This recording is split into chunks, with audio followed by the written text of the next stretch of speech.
جہاں تک فگرز کا سوال ہے وہ ابھی تک جتنا سامنے آیا ہے وہ سو ہے، لیکن خطرہ یہ ہے کہ اس میں اضافہ ہوتا جائے گا۔ جو نقصان ہوا ہے وہ بلوچستان میں بھی ہوا، جنوبی پنجاب میں بھی ہوا، خیبر پختونخوا گلگت بلتستان میں بھی ہو رہا ہے، اور سب سے زیادہ متاثر صوبہ سندھ ہوا ہے۔ ہمارا تقریباً پورا صوبہ، ہر ضلع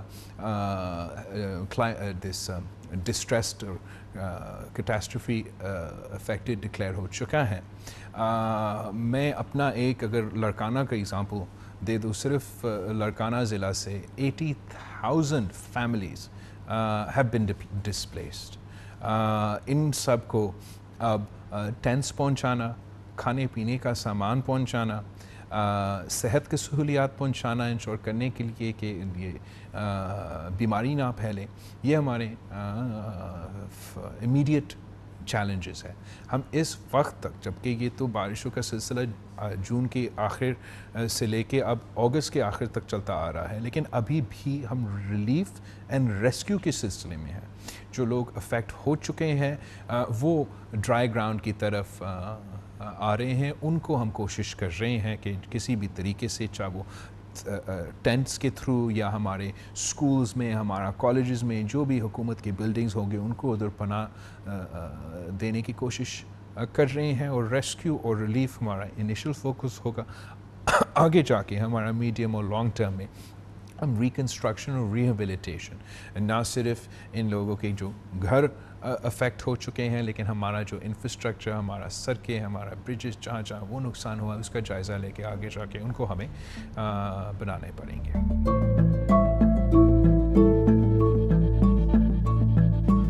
افسوس کی بات ہے، اس لیے میں نے پوری دنیا میں ایسے مثال نہیں دیکھا ہے جہاں اتنا بڑا ایک قدرتی آفت ہو، اتنا سارے لوگ متاثر ہوں، اتنے سارے علاقے متاثر ہوں، اور اس وقت ہمارا سیاست چلتا رہے کہ ایسے دنیا میں کوئی مثال نہیں ملتا۔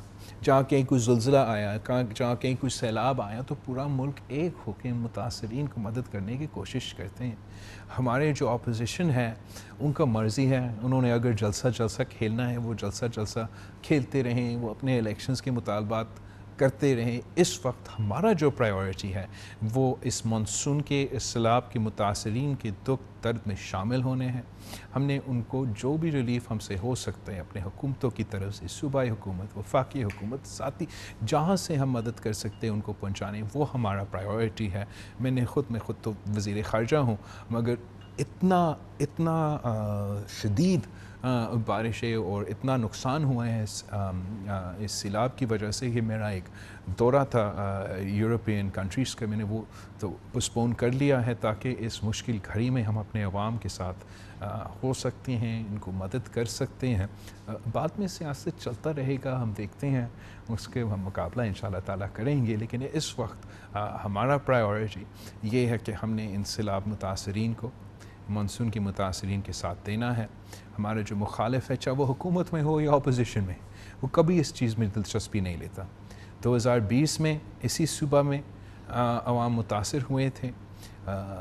آج کا اپوزیشن اس وقت حکومتی جماعت تھا، وزیر اعظم تھے، اس وقت بھی انہوں نے ہمارے سیلاب کے متاثرین کے ساتھ نہیں دیے۔ آج وہ اپوزیشن میں ہیں، ان کے اپنے صوبہ میں سیلاب ہو رہے ہیں، مگر وہ جلسے کھیل رہے ہیں۔ میں سمجھتا ہوں کہ یہ بہت ہی افسوسناک بات ہے۔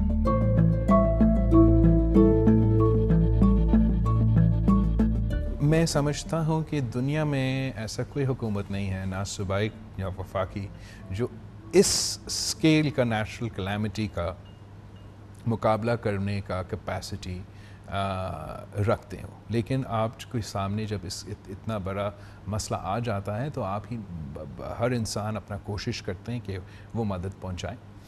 جہاں آپ ہمارا کنسرنز کے پوچھ رہے ہیں، ہمارا سب سے اہم پرائیورٹی اس وقت یہ ہے کہ ہم نے اپنے عوام کو ٹینٹس پہنچانے ہیں۔ صوبہ سندھ کے سٹاک میں 90,000 ٹینٹس تھے، وہ ناکافی ہے۔ صوبہ سندھ کو کم از کم conservative estimate we need 1 million tents. اس کے لیے ہم خود پروکیور کرنے کی کوشش کر رہے ہیں، خریدنے کی کوشش کر رہے ہیں، بندوبست کرنے کی کوشش کر رہے ہیں۔ پھر جو کھانے پینے کا اشیاء ہے وہ نہ صرف ہم لیکن پورا سوسائٹی ایک ہو کے سب اپنے اپنے کوششیں کر رہے ہیں کہ متاثرین کو کسی قسم کا راشن پہنچائے، کسی قسم کا وہ سامان اور امداد پہنچائے۔ یہ ایک ویلکم بات ہے کہ جو وفاقی حکومت ہے 2020 میں تو مدد نہیں کی، لیکن اس سیلاب میں جو بے نظیر انکم سپورٹ پروگرام ہے اس کے تھرو متاثرین کو کچھ مدد ملنے کا امکان ہے، اور اسی طریقے سے ہم اس مشکل کا مقابلہ کر رہے ہیں۔ بہت شکر گزار ہیں کہ ہمارے پاس یہ بے نظیر انکم سپورٹ پروگرام کا انفراسٹرکچر ہے، تاکہ ایک وہیکل ہے جس کے تھرو ہم لوگوں کو یہ مدد پہنچا سکے، ورنہ ایسے کوئی نظام نہیں تھا پاکستان میں، اور آج بھی یہ ایک ہی وہیکل ہے جس سے ہم غریب لوگوں کو مشکل وقت میں مدد پہنچا سکتے ہیں۔